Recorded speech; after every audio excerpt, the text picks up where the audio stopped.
அவுதுல்லாஹிமினஷ்-ஷைத்தானிர்-ரஜீம். பிஸ்மில்லாஹிர்-ரஹ்மானிர்-ரஹீம். அன்பார்ந்த நேயர்களே, முழு பாலஸ்தீனை நோக்கி இந்த பயணம் 22வது நாளை எட்டியிருக்கிறது. சில பல தடைகள் என்றாலும் அந்த தடைகளெல்லாம் இப்போது தகர்த்து எறியப்படுகின்றன.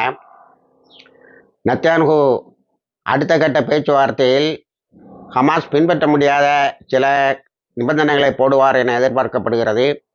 ஹமாஸில் இருக்கக்கூடியவர்களெல்லாம் வெளிநாடுக்கு சென்று விட வேண்டுமாம். ஹமாஸ் தன்னுடைய படைக்கலன்களை எல்லாம் விட்டுவிட வேண்டுமாம்.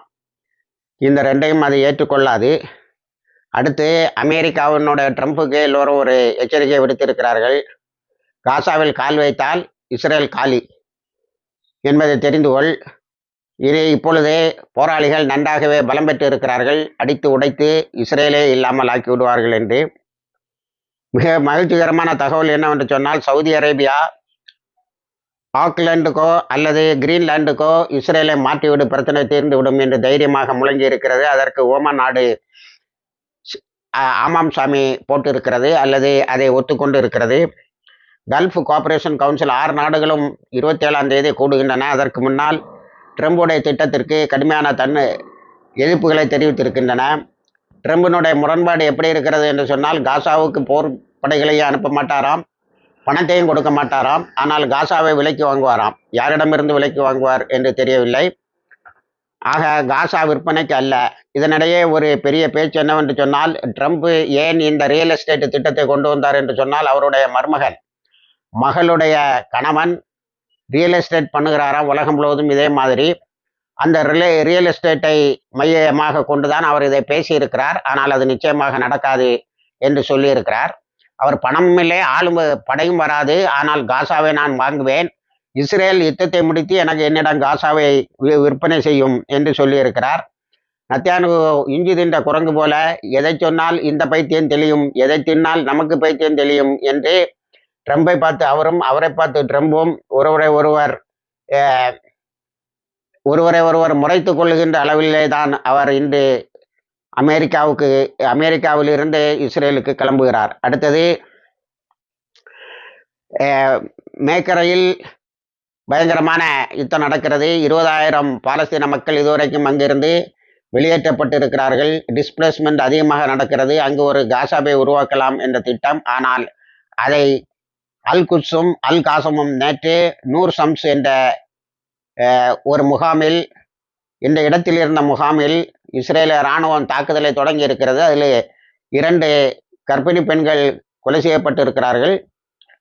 ஆனால் இஸ்ரேலிய இராணுவத்தில் 8 பேரை இந்த போராளிகள் குழு தாக்கி இருக்கிறது. அவர்கள் ஓடி இருக்கிறார்கள். ஒரு இன்ஃபன்ட்ரி என்று சொல்லக்கூடிய காலாள் படையை தாக்கி இருக்கிறார்கள் நிலவெடி குண்டுகளை கொண்டு. அதிலும் பலர் இறந்து இருக்கிறார்கள். இப்படி வெஸ்ட் பேங்க் முன்னாடியே எல்லாரும் சொல்லிவிட்டார்கள், மேற்கு கரையில் தான் அதிகமான யுத்தம் நடக்கிறது. ஆனால் எல்லோரும் காசாவை பற்றிய பேசிக் கொண்டிருப்பதால் மேற்கு கரையில் நடப்பது என்னவென்று தெரியவில்லை என்று. இப்பொழுது மேற்கு கரையில் மிக முக்கியமான யுத்தம் நடக்கிறது. அதே போல துக்காரம், அங்கேயும் இருந்த நிறைய மக்கள் வெளியேற்றப்பட்டிருக்கிறார்கள். இருந்தாலும் போராளிகள் தொடர்ந்து போராடி கொண்டு இருக்கிறார்கள். ஜெனின்ல இஸ்ரேல் வெளியேறிவிட்டது. நேற்று சொன்னோம், தமாம் என்ற இடத்திலிருந்து, தூபாசு பக்கத்தில் உள்ள தமாம் என்ற இடத்திலிருந்து இஸ்ரேல் இராணுவம் வெளியேறி இருக்கிறது. இது வெளியேறுவதும் திரும்ப மீண்டும் அங்கே வருவதும் ஒரு வழக்கமாக ஆகிவிட்டது. எப்படி கான்யூனிஸில் 7 தடவையும் நார்தன் காசாவில் 6 தடவையும் மீண்டும் படையெடுத்து சென்றார்களோ, அதுபோல மேக்கரையை குறிவைத்து படையெடுத்து செல்கிறார்கள். இதில் எகிப்து யுத்தத்துக்கு தயாராகிறது. இஸ்ரேலோடு தன்னுடைய இராணுவ பீரங்கிகளை இஸ்ரேலுடைய பார்டர்களுக்கு கொண்டு வந்து நிறுத்தி இருக்கிறது. அதே போல ஜோர்டானும் தன்னுடைய படையை நகர்த்தி கொண்டு இருக்கிறது. ஆக இஸ்ரேலினுடைய அழிவு எந்த திசையிலிருந்து வரும் என்பதை நாம் பார்ப்போம். ஈரான் நேற்று ஹமாஸ் போராளிகளோடு ஒரு திட்டத்தை தீட்டியிருக்கிறது. அதன் பிறகு அது என்ன நடக்கும் என்று தெரியவில்லை. ஆனால் இப்பொழுது ஈரானோடு மீண்டும் பேசுவேன் என்று ட்ரம்ப் அறிவித்திருக்கிறார். ஆனால் ஈரான் உன்னோடு பேச முடியாது, செய்வதை செய், நாங்களும் முடிந்ததை செய்கிறோம் என்று அறிவித்திருக்கிறது.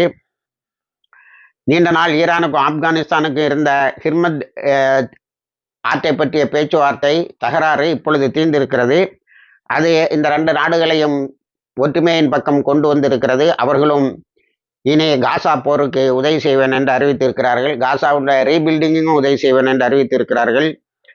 அடுத்தது ஐசிசிக்கு மீது போட்ட தடையை பூ என்று சொல்லிவிட்டது ஐசிசி. ஏனென்றால் உலகில் உள்ள மிதர நாடுகளெல்லாம் அதிகமான உதவிகளை வாக்களித்து இருக்கின்றன. ஆகவே ஐசிசி இனிமேல் அமெரிக்காவினுடைய கைப்பாவையாக இருக்காது என்பது தெளிவாகிறது. அமெரிக்காவையே குற்றவாளி கூண்டில் நிறுத்த வேண்டும் என்ற அந்த பேச்சு முன்னேறி கொண்டே போகிறது. இதிலெல்லாம் இஸ்ரேலுக்கு இப்பொழுது அதிர்ச்சியை தந்திருக்கின்ற இன்னொரு செய்தி என்னவென்று சொன்னால், யோ கேலன், நாங்கள் அக்டோபர் 7, 2023 அன்று நமது மக்களையும் சேர்த்து அந்த போராளிகளையும் சேர்த்து அழித்து விடுங்கள் என்று கேனிபால் டைரக்ஷன்னா தன்னைத்தானே தின்று கொள்ளுகிற அந்த உத்தரவை கொடுத்தது உண்மைதான்.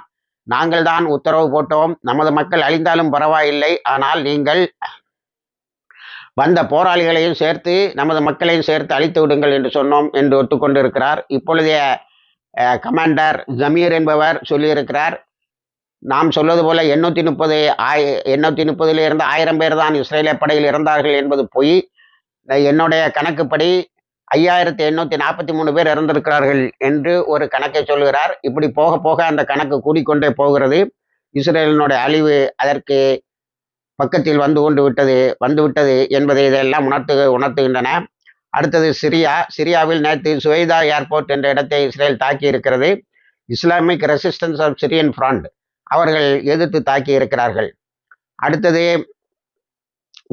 காசாவை கட்டி எழுப்ப அரபு நாடுகள் பெரிய அளவில் பணம் தர வேண்டும், அவர்களுடைய பணத்தை கொண்டுதான் நான் அங்கே ரியல் எஸ்டேட் பிஸ்னஸ் பண்ணுவேன் என்று ட்ரம்ப் மிகப்பெரிய அளவில் ஒரு திமிர் பிடித்த ஒரு பேச்சை சொல்லியிருக்கிறார். அதை சவுதி அரேபியா மூஞ்சில் அடித்தால் போல், எக்காரணத்தை கொண்டும் நாங்கள் பாலஸ்தீன மக்களை அங்கிருந்து அகற்ற விடமாட்டோம், இஸ்ரேலில் இருக்கக்கூடிய மக்களை அகற்றுவதற்கு திட்டங்களை தீட்டி அதற்கு செயல்படுவோம் என்று சொல்லியிருக்கிறார். இப்படி இந்த பேச்சுவார்த்தையில் தடைகள் ஏற்படும், அடுத்த கட்ட பேச்சுவார்த்தையில் தடைகள் ஏற்படலாம். ட்ரம்புடைய பேச்சுக்கு உலகம் முழுவதும் எதிர்ப்பு, அதே போல இஸ்ரேலிலும் எதிர்ப்பு வந்திருக்கிறது. அது ஒரு முட்டாள்தனம், அது நடக்காது. அதை நடத்த முயற்சி செய்தால் நாம் இஸ்ரேலை இழப்போம் என்று சொல்லியிருக்கிறார்கள். இணைந்திருங்கள், எல்லா தகவலையும் கொண்டு வந்து சேர்க்கிறோம். வாஹிர் தவானா அல்ஹம்துலில்லாஹி ரப்பில் ஆலமீன்.